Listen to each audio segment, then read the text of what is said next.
Hi, and welcome to Being Healthy Made Simple. Tonight we are talking about simple strategies and tips for managing your appetite. Yesterday I spoke about Appetite 101, appetite biology, and tonight we're going to be talking about strategies that you can put into place to help manage controlling your appetite. Welcome. My name is Lee from Balancing Act Health Coaching, and welcome to tonight's session of Being Healthy Made Simple.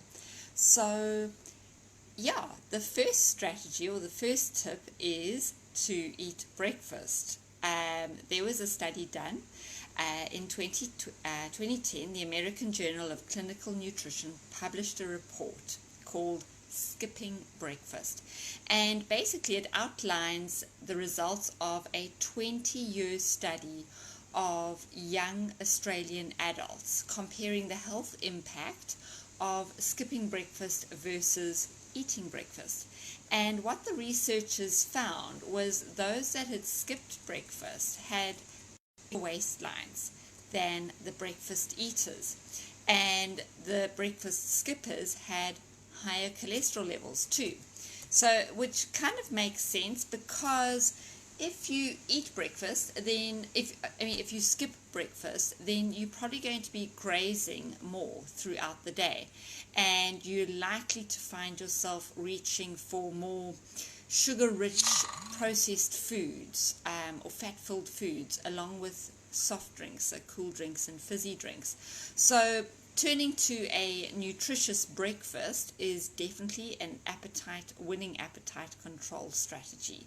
And now let's talk about what you could have for breakfast. So let me know in the comments below whether you do eat breakfast or whether you are a breakfast skipper.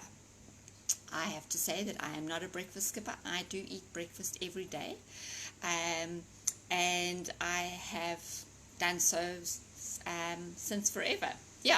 I actually wouldn't be without it, and I'll tell you a story about breakfast today. So when it comes to breakfast choices, then you're not going to be choosing a sugary concoction out of a box.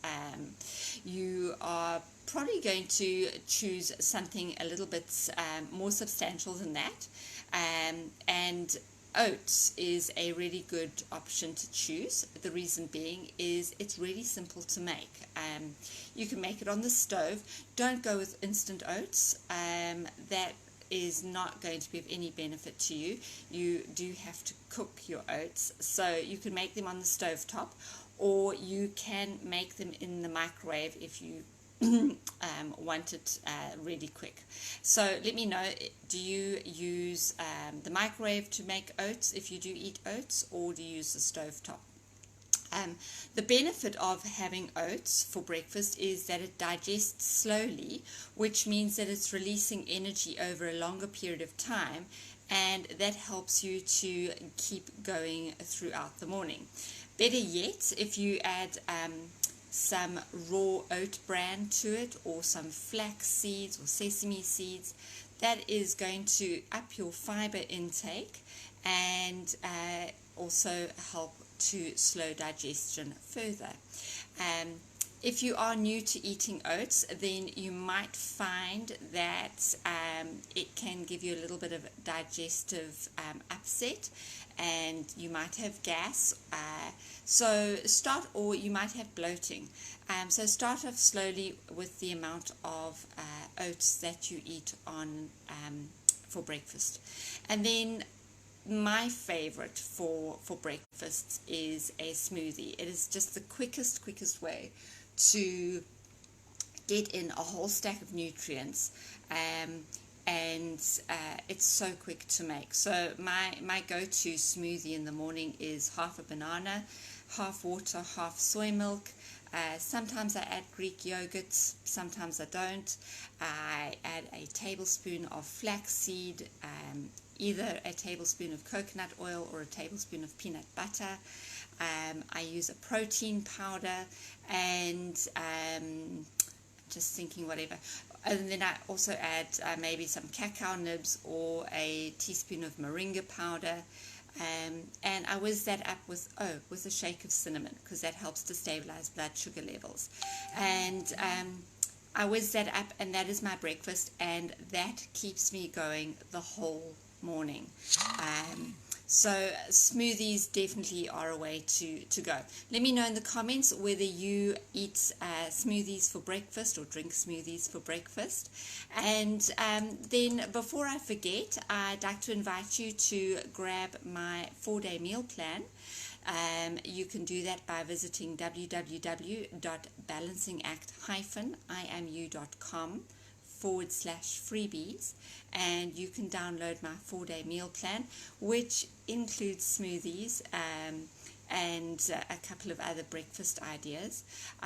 But before I forget, I wanted to tell you about my breakfast this morning. So I didn't have the ingredients for my smoothie, and I chose to make scrambled eggs with 2 eggs, and I had that on toast with some cheese, and I just found that it didn't sustain me for as long as my smoothie did.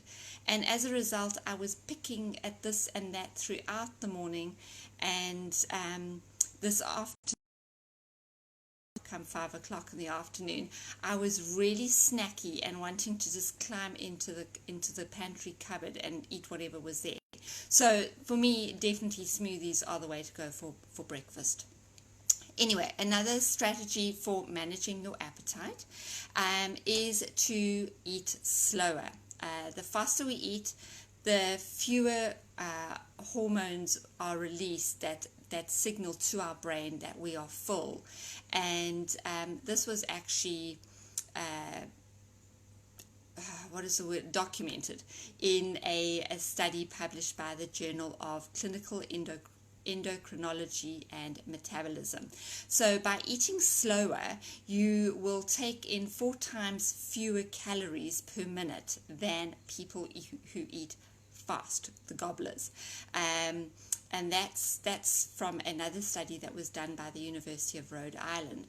So 2 tips to do to eat slower is to put your knife and fork down between mouthfuls, which is what polite people do anyway, and then also to breathe deeply during your meal. Plus, there is no need to empty your plate. You can stop eating when you start to feel full. Now, for those of us who grew up in an age where we were told to clear our plates because there were starving children in Africa, this is definitely something that we need to work on. And I still fall into this trap of that need to clear my plate. So, those are another 2 tips on eating slower, putting your knife down, a knife and fork down between mouthfuls, and breathing deeply while you enjoy your meal. Now, a third strategy for appetite control is actually exercise.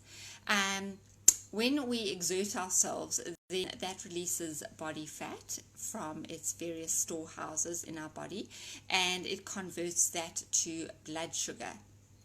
So in turn, with your elevated blood sugar levels, that helps to suppress your appetite, and the result is that your food cravings are then reduced.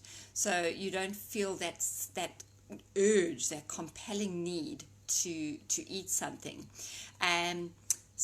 But there is more to it. When you feel full, that's because the neurons involved in satiety, which is something I spoke about yesterday, they are sending a message to your brain saying, we're full down here in the stomach. We are full. No need to send any more food our way. And researchers have discovered that exercise restores the sensitivity of those neurons. So physical activity helps to manage your appetite. So let me know in the comments below if you do some form of exercise and what you enjoy most. Now, another good thing to introduce to your your appetite your appetite control strategies is good fats. Fats are very satisfying, and that's why fast food is high in fat. Now, that's not the kind of fat that you want to be eating. You want to be eating the fat that is going to support your nutrient intake. But what happens with fat is that it slows down the stomach emptying processes, and so as a result you feel fuller for longer. So nuts, avocado, pears, extra virgin olive oil, coconut oil, these are all good sources of your healthy fats that you should be choosing. When these fats get into your small intestine, they quieten down those hunger pangs, and they do this by releasing hormones that moderate your hunger contractions. So fats, along with proteins, digest more slowly than carbohydrates, and so they are more satiating, and they leave you feeling fuller for longer. And while you're feeling full, then your biology is not driving you to eat again. Now, small pieces. This is another strategy that you can follow. Is the Arizona State University did a study, and they took the same amount of food and they cut it into smaller pieces, and those college students that consumed the smaller pieces consumed fewer calories compared to those who were served bigger pieces of the same meal. So that's a simple tactic, right? Just cut your food smaller and eat that. And now this is another one, and it seems so strange because you would think that your brain's clever enough to differentiate here. But if you use a smaller plate to dish up your meal on, leave the big dinner plates in the cupboard and use a smaller size. And I don't know if you've noticed this, but dinner plates seem to have got bigger in the last 20 years. I've got dinner plates from when I first started living on my own, and they are quite a bit smaller than the ones that I bought in the recent past. So when you do serve up on a smaller plate, then it might look small. It could be the exact same quantity that you would have served on a bigger plate, but it'll look like more food. And that helps to, oh gosh, this hair tonight. That helps to slow you down with the amount of food that you are eating. And then finally, eating protein. This has been reported and published in the Journal of Academy of Nutrition and Dietetics that increased protein consumption is linked to feelings of fullness. So eating high protein foods like chicken and eggs and fish, they are going to make you feel fuller for a longer period of time. And it's because the protein appears to activate the release of your satiety hormones. So my suggestion to you is that you ensure that you're eating protein, fats, and fiber at every meal. And that is going to make all the difference to your waistline and to your appetite. Now, the final strategy is to include water. But in case you've just joined me, I'd like to invite you to download my 4-day meal plan, which includes a variety of these suggestions with protein. Definitely there's protein, fats, and fiber in all the meals in the meal plan, and the recipes are there so that you don't have to figure out how to make any of these suggested meals. So do grab that over at www.balancingact-imu.com/freebies. I'll pop the link in the comments at the end of this live. But the last strategy is to use water in taming your appetite. And I would suggest a glass of water half an hour before you are planning to eat is going to help to reduce your appetite. And if you have a hard time drinking water, then another way that you can do this is by drinking a vegetable broth.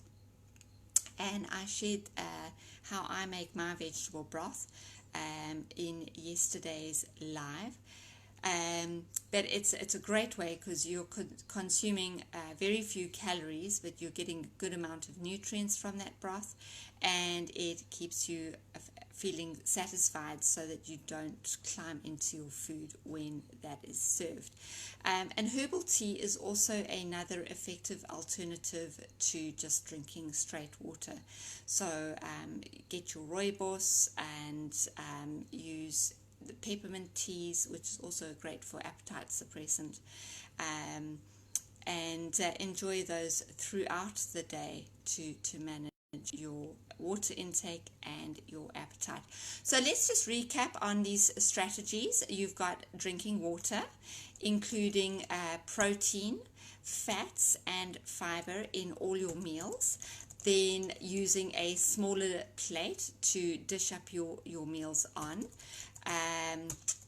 Cutting your food into smaller pieces, and that way you will consume less calories. And then